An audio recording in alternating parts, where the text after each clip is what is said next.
Vamos a hablar de apoyos de combate y en la tarde de hoy, o en el primer panel de la tarde, el señor coronel Luis Benardi nos relatará sobre el aporte de la reserva de la aviación de ejército que operó y realizó misiones desde el continente, liberando de ellas al cuerpo permanente. Los subtenientes de reserva Sebastián Miranda y Mariano Sciaroni realizarán una pequeña introducción sobre los planes de defensa propio y los de ataque del enemigo sobre su zona de operaciones. Quiero comenzar diciéndole que ninguno de nosotros tres somos veteranos de guerra.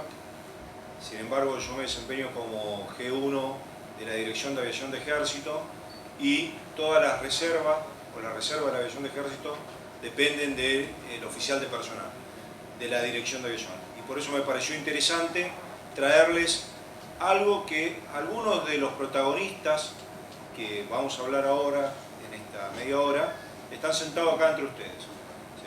Si poco se conoce de lo que pasó en la isla Gran Malvinas, menos se conoce de lo que pasó en el continente. Y nosotros ahora brevemente queremos traerles a ustedes o refrescarles la memoria a otros un poco de esas hazañas y de lo que se hizo ahí. Así que vamos a empezar ahora con el subteniente Sebastián Miranda. La exposición la organizamos medio como si fuera una confrontación de Estado Mayor, que ellos son dos subtenientes de la actual Reserva de Aviación de Ejército. Entonces uno va a ser de oficial de operaciones y otro de oficial de inteligencia, y nos van a contar un poco qué planeaban los ingleses y cómo nosotros pensábamos enfrentarlos. Y después voy a hacer yo un cierre, un poquito de cómo fue la movilización y la convocatoria. Bueno, la situación inicial nos va a permitir entender el marco en el cual se ubica la acción de la Reserva de la Aviación de Ejército. Como todos saben, el 2 de abril se concreta la Operación Rosario, con la cual se recuperan las Islas Malvinas, que es el resultado del conflicto histórico que hemos tenido con los británicos, que se acelera hacia el 82 por la cuestión que se desata en las Islas Georgias. Es muy significativa la rapidez de la reacción británica. El 3 de abril Margaret Thatcher convoca una reunión del Parlamento, y ya en esa reunión que tiene con el Parlamento, en el cual le explica lo que ha pasado en Malvinas, ella ya está avisando, está informando que se empieza a movilizar una fuerza de tareas hacia el Atlántico Sur, la Task Force, y empieza el primer movimiento de buques, que realmente es muy rápido. El 8 de abril ya los británicos están fijando la zona de exclusión. En la medida que van pasando los días en relación al 2 de abril, el gobierno argentino y también los mandos militares van tomando conciencia de que, si bien siempre se esperaba inicialmente una solución diplomática, la situación estaba mostrando otra cosa, que cada vez se acercaba más la posibilidad de un ataque británico.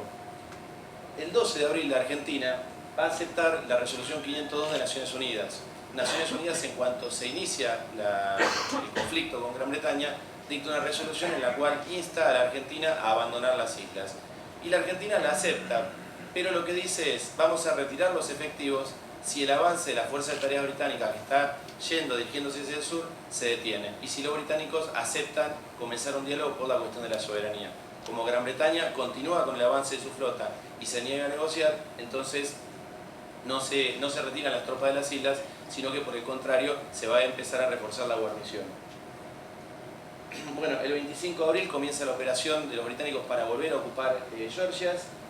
El 30 de abril Estados Unidos anuncia que abandona la neutralidad y que directamente va a apoyar a los británicos, y el 1 de mayo se producen los primeros ataques sobre Puerto Argentino. Esto hace, nosotros observando la fecha, que en un plazo muy corto, pero muy corto de tiempo, tenga que organizarse la defensa, no solamente de las islas, sino también del continente. Rápidamente, en la medida que se va acrecentando la conciencia de que realmente podemos enfrentar una guerra, se van a empezar a tratar de evaluar, con la información disponible, las capacidades que tiene el enemigo. Malvinas, bueno, por supuesto, el avance de la flota y el tipo de buque que se está movilizando nos daba la posibilidad de un ataque aéreo, naval, y por supuesto hacían falta desembarcos para volver a ocupar las Islas Malvinas. Pero la cuestión también se daba la preocupación en el continente, no solamente por la amenaza británica, sino por la amenaza de la actitud que iba a tomar Chile. Más allá de que Chile se va a declarar neutral en el conflicto, las relaciones que habíamos tenido, especialmente hacia el 78, que estamos al borde de una guerra con Chile, hace que también se tema, más allá de las declaraciones de los diplomáticos chilenos, de un ataque que pueda provenir desde territorio chileno con fuerzas chilenas, o también no se va a descartar la posibilidad de que operen fuerzas británicas desde territorio chileno. Eso lleva a que los organismos encargados de evaluar las capacidades de los británicos justamente hagan un diagnóstico de qué es lo británicos pueden llegar a hacer, qué medios cuentan y qué tipo de operaciones pueden llegar a hacer. Fundamentalmente en la zona donde va a actuar la reserva del ejército, que es lo que, de aviación de ejército, que es lo que nos interesa a nosotros en este momento, lo primero que se establece es la posibilidad de que actúen fuerzas especiales. Esas fuerzas especiales que podían desembarcar inicialmente de submarinos, que eran los buques que ya se sabía que estaban aproximando a la zona, los portaaviones estaban todavía a mayor distancia. ¿Qué capacidad tenían de hacer? Y bueno, lo que puede hacer una fuerza especial: sabotaje sobre instalaciones logísticas, sobre puestos de mando, ataque a bases aéreas, ataque a bases navales. Y por supuesto que el objetivo eran los lugares donde estaban esas bases: Comodoro Rivadavia, Caleta Olivia, Río Gallegos, San Julián, Puerto Pilla, Deseado y Trelew. Una vez que la fuerza de tarea se aproximara, también se empezó a evaluar la posibilidad de que, si bien era lejana, pero de que los buques, los portaaviones, se acercaran a la costa e iniciaran con aviones Harrier y Sea Harrier un ataque a las bases aéreas. Evidentemente, a partir del 1 de mayo también está la posibilidad del bombardeo mediante aviones Vulcan, como ocurrió justamente el 1 de mayo. También se podían hacer operaciones de desembarco sobre la zona continental de mayor envergadura, operaciones de guerra electrónica, y también se preveía la posibilidad de que haya sabotajes, no de parte de fuerzas especiales británicas, sino también de esas fuerzas pero infiltradas dentro de los residentes chilenos y británicos que había en la Patagonia, que saben que con la cuestión de la presencia de estancias, muchas de ellas eran propiedad de los ingleses, y la cantidad de trabajadores chilenos que había, no se descartaba que fuerzas chilenas o británicas se infiltraran, especialmente a partir de los establecimientos, hicieran operaciones de sabotaje. Esto va a determinar la situación tanto del peligro que se empieza a cernir sobre las islas como sobre la zona continental, la realización de 3 órdenes de operaciones inicialmente. La 1/82, que se refiere a la preparación de los medios humanos, materiales, las estrategias para la defensa de la zona insular, y la 2/82 y la 3/82, que se refieren específicamente a la defensa de la zona continental. En la zona continental hay 2 áreas especialmente peligrosas, que es todo el litoral marítimo y, por otro lado, también la zona de cordillera por la amenaza de las fuerzas chilenas. ¿Cuáles son las tareas prioritarias? Bueno, justamente en la zona especialmente del litoral marítimo, la de proporcionar alerta temprana frente a una posible incursión de buques o de aviones británicos, el rechazo a cualquier tipo de incursión naval, aeronaval, que puede venir de Gran Bretaña o del territorio chileno, el control de la población justamente de origen chileno y británico. Por eso se van a hacer distintas acciones para supervisar el personal que está en las estancias, como también se hizo en Darwin y en otros lugares de las islas, para evitar que los sabotajes vengan desde ese lugar. Y también instrucción de las unidades que van a estar destinadas en la Patagonia. Esto nos da una idea, el mapa, se ve con claridad, de lo que era el área que había que cubrir. No este público que es especializado, pero el común de la gente considera que la guerra se desarrolló exclusivamente en las islas, en Malvinas, en Georgia y en Sandwich, pero en esta zona era justamente zona de blanco de posibles ataques británicos, que después el subteniente Ciaroni va a desarrollar los planes que hubo, y también, como decíamos, del sector de la cordillera. Esto nos da un área que realmente es inmensa para poder cubrir. Las Fuerzas Armadas nuestras tienen una característica que fue histórica, que la capacidad que tienen de medios y de hombres no se puede comparar de repente con la capacidad británica, y el territorio es muy extenso. Eso es lo que consideramos que va a dar muchísimo sentido al accionar de la reserva, porque justamente la reserva va a poder cubrir lugares que el cuerpo permanente no tenía la cantidad de medios para poder hacerlo, o al contrario, o el cuerpo permanente liberar justamente medios del cuerpo permanente para que puedan operar en las zonas de primera línea. ¿Cuáles son las misiones que se le van a encomendar a la reserva de la aviación del ejército? Justamente las misiones van de la mano de la amenaza, de la evaluación de las capacidades del enemigo. La primera, el transporte de personal y materiales. La segunda, el reconocimiento, el patrullaje sobre las costas y el océano para detectar estas incursiones que se pensaba iban a ocurrir de parte de fuerzas británicas. Este va a ser uno de los puntos más importantes, especialmente en toda esta zona de influencia. Constantemente, eso lo va a desarrollar el coronel Bernardi, la aviación de ejército va a estar recorriendo la reserva, las costas, para detectar estas incursiones, tanto de personal como la detección de submarinos, de buques y de helicópteros. La identificación también, se van a dar episodios en el cual se detecta un buque, pero hay que ir identificando, no necesariamente en una nave británica. El apoyo a las unidades propias, las que estaban en la placa anterior, se van a hacer tareas de transporte de personal, de materiales, apoyo en las maniobras. El servicio de búsqueda y salvamento en combate, en el que van a operar también los helicópteros de la reserva. Y finalmente, lo que decíamos antes, el relevo en estas tareas del personal y de los materiales de cuadro permanente. Bueno, yo voy a hablar muy esquemáticamente y en muy corto tiempo. Fueron las misiones británicas en el continente. En principio, lo que habría que decir es que no pasó de un planeamiento inicial en las fuerzas británicas en ocupar el continente para después ocupar la zona. Sin embargo, los británicos desarrollaron dos tipos de misiones sobre el continente que fueron: la primera, misiones de ataque directo, que ahora vamos a decir cuáles fueron las ejecutadas y las planeadas, y misiones que servían para suplir las deficiencias que tenían los británicos con respecto a la alerta temprana. Fíjense que en el Atlántico Norte los británicos estarían operando en un paraguas de la OTAN que daba alerta temprana para el ataque de buques, no tenían ello, con lo cual debían suplir esa carencia con una operación de vigilancia en tierra. Ahora vamos a ver muy rápidamente y esquemáticamente esto, que no se me escapa, que deja de ser bastante polémico. La primera es Plan Duff y Mikado, son las misiones más conocidas, hay bastante bibliografía escrita sobre ellos. Ambas misiones intentaban neutralizar lo que era la amenaza más grande para los británicos, que era la dupla superetendar Exocet de la aviación naval.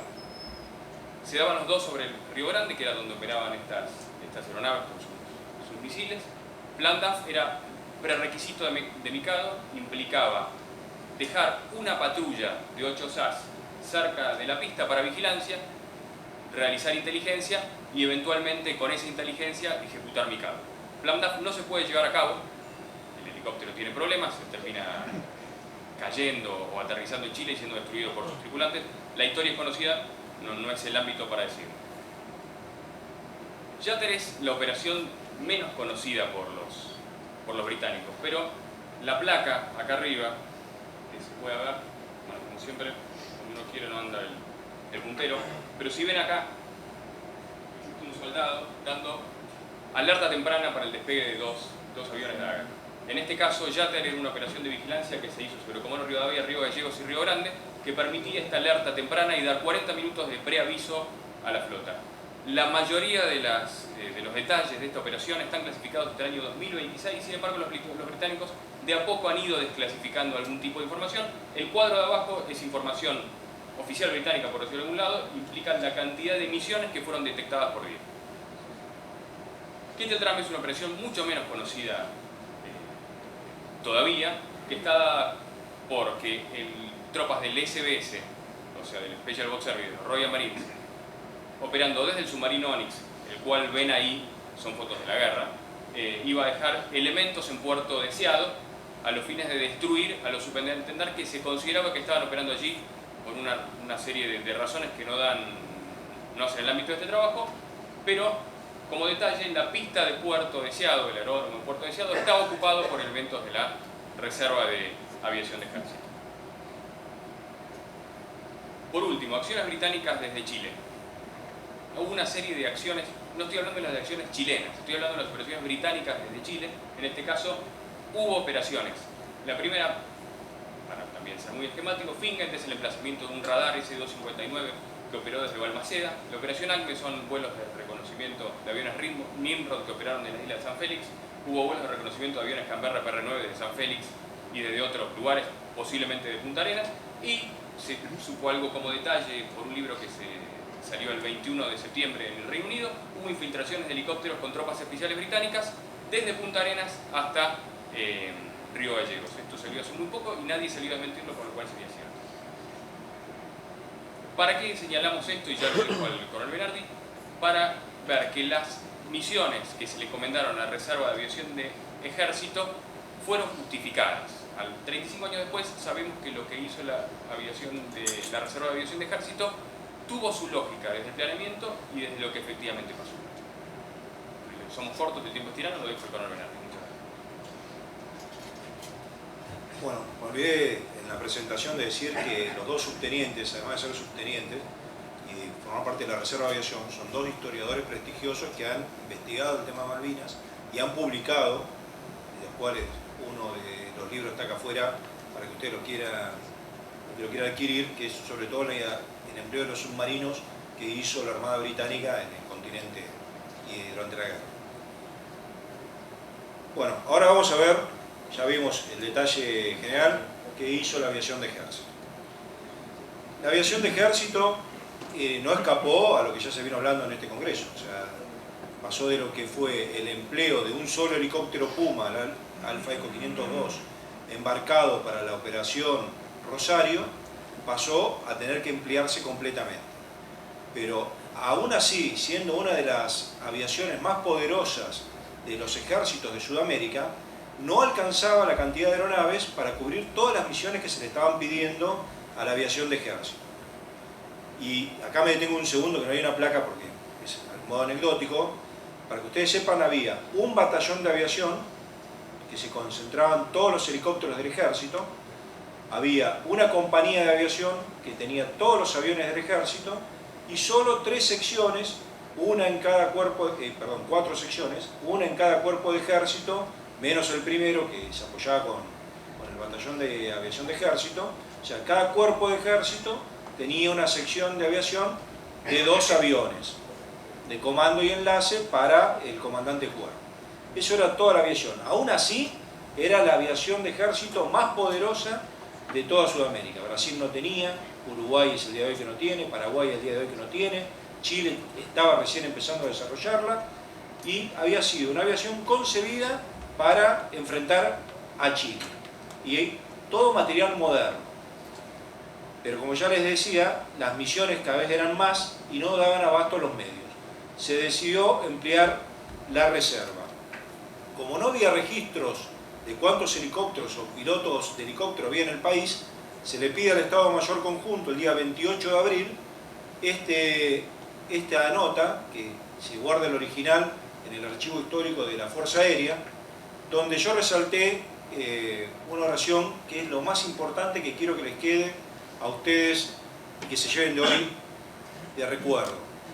Estas aeronaves fueron solicitadas para ser empleadas en Malvinas, no para ser empleadas en el continente. Pues esto es muy importante porque lo que les voy a contar en un minuto después. El anexo 1 de la nota que vieron recién pedía 10 helicópteros, monomotores o bimotores, y tenían una aclaración. ¿Qué tipos de helicópteros, que figuran acá abajo, se estaban pidiendo? Que eran, por el tipo de combustible que empleaban, los más parecidos a los que tenía el ejército y que se podían apoyar logísticamente. ¿Sí? Y acá en el anexo, otra vez, si se fijan en el aeródromo de presentación, figura que el aeródromo de presentación de estos 10 helicópteros a movilizar, con sus tripulaciones, iba a ser en las Islas Malvinas. El bloqueo naval y distintas causas hicieron que esto no ocurriera. ¿Pero qué pasó? El jueves 6 de mayo se presentaron estos 10 helicópteros, 9 helicópteros, iniciales, en el aeródromo de Morón. Se presentaron los helicópteros con sus tripulaciones. Los recibió gente de Fuerza Aérea, que era el que los había convocado, que era el que tenía todos los registros. Les dio el grado que correspondía a los pilotos de oficial de alférez y a los mecánicos el grado de cabo, y de esa manera los incorporaron, les hicieron las actas para darlos de alta en Fuerza Aérea y automáticamente en el mismo instante le entregaron a un teniente coronel aviador de ejército los 9 helicópteros con sus tripulaciones, con una salvedad. Acá van a ver que hay 2 helicópteros del 206 que eran de Ferrocarriles Argentinos. Estos 2 helicópteros estaban operados por 2 pilotos mayores de edad porque habían sido suboficiales, pilotos de ejército de antes que existiera la Fuerza Aérea Argentina. Habían sido suboficiales, pilotos de ejército. Cuando se crea la Fuerza Aérea Argentina, los suboficiales dejan de volar o van a volar a aeroclubes, y estos adquirieron la capacitación especial de pilotos de helicópteros, y al momento de la Guerra de Malvinas eran personas de mayor edad. Entonces, salvo esos dos pilotos que estaban exceptuados de ir a Malvinas como estaba previsto, entregaron los helicópteros y se fueron. Y el resto fueron a Campo de Mayo. Al día siguiente, el viernes 7, llegan a Campo de Mayo los 9 helicópteros. Se los pinta de marrón terroso y tienen 4 días de instrucción ese personal de la reserva. 4 días de instrucción para enseñarles cómo operaba la aviación de ejército, qué era ser desertor, cuáles eran las leyes que los iban a amparar. Y el día lunes salieron hacia el sur. Y acá, bueno, anecdótico esto, una foto anecdótica, es uno de los helicópteros movilizados, es un Bell 205, a simple vista parece un UH, pero es la versión civil del UH. ¿Sí? Este era un helicóptero del Ministerio de Bienestar Social, que acá está uno de los pilotos, ¿sí?, presentes con nosotros. Este helicóptero, si ustedes se fijan acá arriba, tiene la matrícula Alfa Eco 450. Anecdótico, perla de la historia que se las traigo. Única matrícula de helicóptero en el ejército que se repite, que es la actual matrícula del helicóptero del jefe de Estado Mayor, del Bell 22, Alfa Eco 450. ¿Por qué se repitió? Bueno, porque en ese momento la aviación de ejército, como siempre y hoy en día, apoyaba desastres naturales y demás. Hubo unas inundaciones muy grandes en la provincia de Neuquén, y en el río Agrio se pierde un UH nuevo, el Alfa Eco 402, en el año 1973, donde se pierde el helicóptero y muere su tripulación. En contraprestación, el Ministerio de Bienestar Social, que era para quien le hacía el vuelo, la aviación de ejército, le entrega el Bell 205 para recuperar la máquina. Es por eso que está matriculado 450 y con esos colores voló en el ejército. Cuando sube el gobierno militar, en el 76, el helicóptero es restituido al Ministerio de Bienestar Social. Perla de la historia que no tiene que ver con Malvinas, pero este helicóptero sí fue movilizado después para Malvinas. O sea que fue un helicóptero que tuvo 2 matrículas de ejército, porque en la anterior, si lo pueden ver, el Bell 205...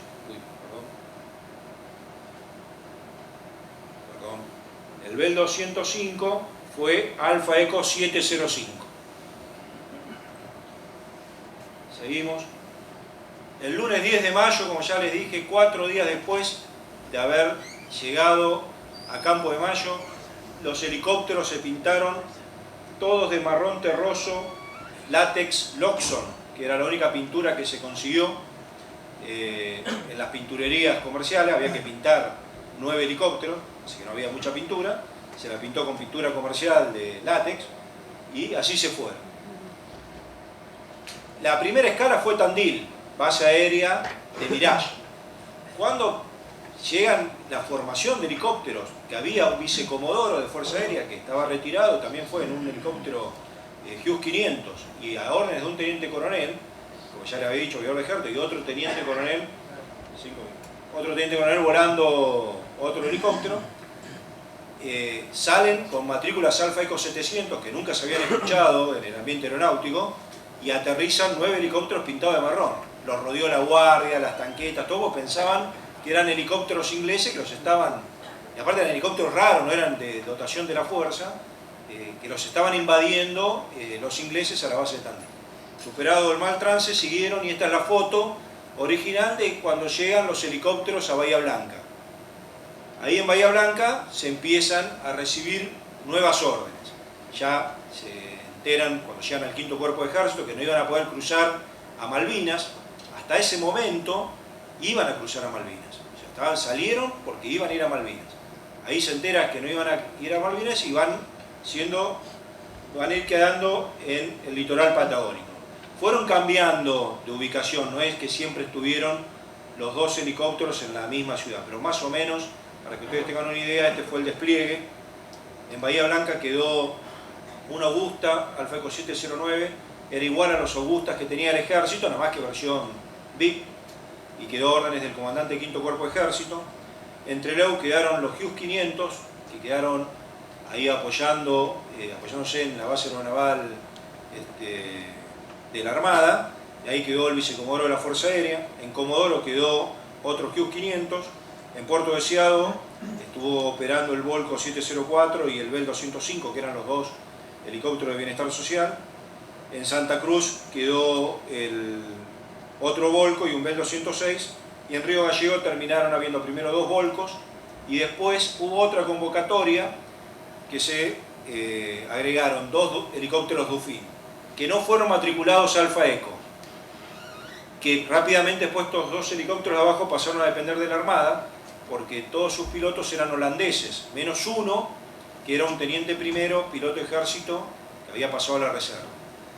Como los pilotos eran holandeses y Holanda le había declarado también la guerra a Argentina, los pilotos no podían volar para Argentina. Entonces se presentó un problema y los dos helicópteros fueron puestos, que eran helicópteros muy modernos, a disposición de la Armada, se fueron al área insular austral y con el piloto de ejército, y formaron 7 pilotos de la Armada que adaptaron y cumplieron misiones ahí iguales a las del rey. Para ajustarme al tiempo, mi general, ¿para qué se emplearon los helicópteros? Para la vigilancia del litoral marítimo continental, ¿sí? Desde la fecha que ya dijimos y hasta después de finalizada la guerra. Mucho después de finalizar la guerra siguieron habiendo inclusive 2 helicópteros, que yo voy a decir una fecha después, donde la masa vuelve, pero sin embargo quedaron 2 helicópteros operando y apoyando el repliegue. Si ustedes ven acá abajo, la foto, esto es en la Patagonia continental, ya nevada, después de la guerra. ¿Qué funciones cumplieron? Apoyo a las operaciones de las 3 Fuerzas Armadas, desde búsqueda y rescate de pilotos que volvían con sus aviones averiados de Fuerza Aérea de atacar en Malvinas, y salían los helicópteros a darle una cobertura de búsqueda y rescate. Apoyaron, cuando los Pucará hicieron un intento de tirar misiles, también apoyaron el seguimiento ese por si le pasaba algo al Pucará. Bueno, cumplieron funciones para la Armada, la verdad que hicieron de todo. Esto es lo del servicio de búsqueda y salvamento en combate, y hacían principalmente vigilancia en la playa. Hacia el límite de su autonomía se metían adentro del mar unos 15 millas, 20 millas, 30, a veces más, cuando tenían que ir a buscar un buque. Después volaban por arriba del agua y después volvían volando por la playa para ver si había algún indicio de algún desembarco que había ocurrido hacía poco. Encontraron de todo, encontraron un bote, encontraron playas jalonadas, después salieron los UH que estaban con la gente de la reserva a esos lugares para ver qué era lo que había pasado. Hicieron tareas de transporte de personal y material. Cuando sale el buque al Bahía Paraíso, su último viaje a Malvinas, ya fines de junio, el 10 de junio, por ejemplo, el ejército tenía que poner médicos y enfermeros. Bueno, esos médicos y enfermeros que hubo que hacerlo durante la noche, hubo que moverlos desde Río Gallegos. Eso lo hicieron con los helicópteros de la Reserva de la Aviación de Ejército. También hicieron misiones, como ya se hablaron acá, misiones suicidas, de ir a buscar, identificar un buque si era amigo o enemigo, si era un buque de guerra, si era un buque pesquero. Buscaron submarinos. También contribuyeron, encontraron al piloto de la Fuerza Aérea Balco que se había perdido en un ataque,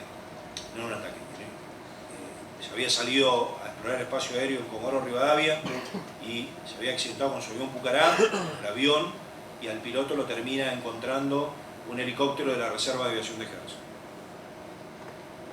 Después se quedaron, después de la rendición, es impresionante escucharlos a ellos, que ya recuerdo eran pilotos civiles, la mayoría no tenían instrucción militar, ni siquiera muchos no habían hecho la conscripción.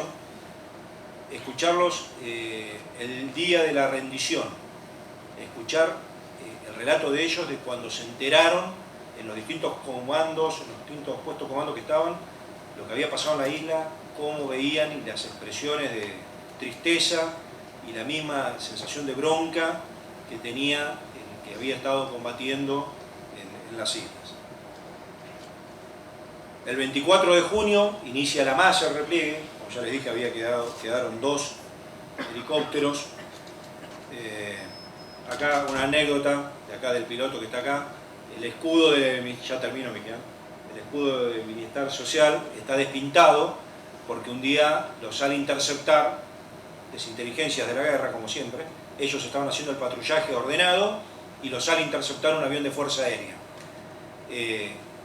Después se termina apuntando el piloto, los dos pilotos del helicóptero nuestro y el de la Fuerza Aérea, y le dice, mira, no te derribé porque sabía que los ingleses no tenían UH. Esa fue la única expresión que le dio. Porque ¿qué pasó? En el apuro de pintar los helicópteros y matricularlos, se olvidaron de pintarle las banderas argentinas o las escarapelas, porque no había pintura celeste y blanca. Y había que mandar los helicópteros al sur. Entonces salieron sin los escudos de identificación mínimos para identificar a la tropa. Este es todo el personal que, como ven, fueron bastantes. No los voy a nombrar a cada uno. Están de dónde, de qué unidad eran, la matrícula que tuvieron en el ejército. Hubo policías de la provincia de Santa Fe, de la provincia de Buenos Aires. Cuando un segundo helicóptero de la gobernación de la provincia de Buenos Aires tiene que ir, porque hubo, ya les dije, 9 primero, después los 2 de UFIN, 11, y después hubo 2 helicópteros más, para completar los 3 helicópteros que se movilizaron. El día que va el helicóptero de la gobernación de Buenos Aires se van casi todo el personal de la gobernación, porque ninguno se quería dejar de participar, de defender a la patria. Nadie quería perder su oportunidad. Bueno, este es nuestro humilde homenaje a la aviación de ejército para los pilotos que desinteresadamente, sabiendo que iban a ir a Malvinas, terminaron en el continente, pero brindaron un fuerte servicio a la patria, importante servicio, y que creo que es desconocido esto que ellos hicieron, mi general, y que vale la pena que en un ámbito académico como este sean valorados también, ¿no?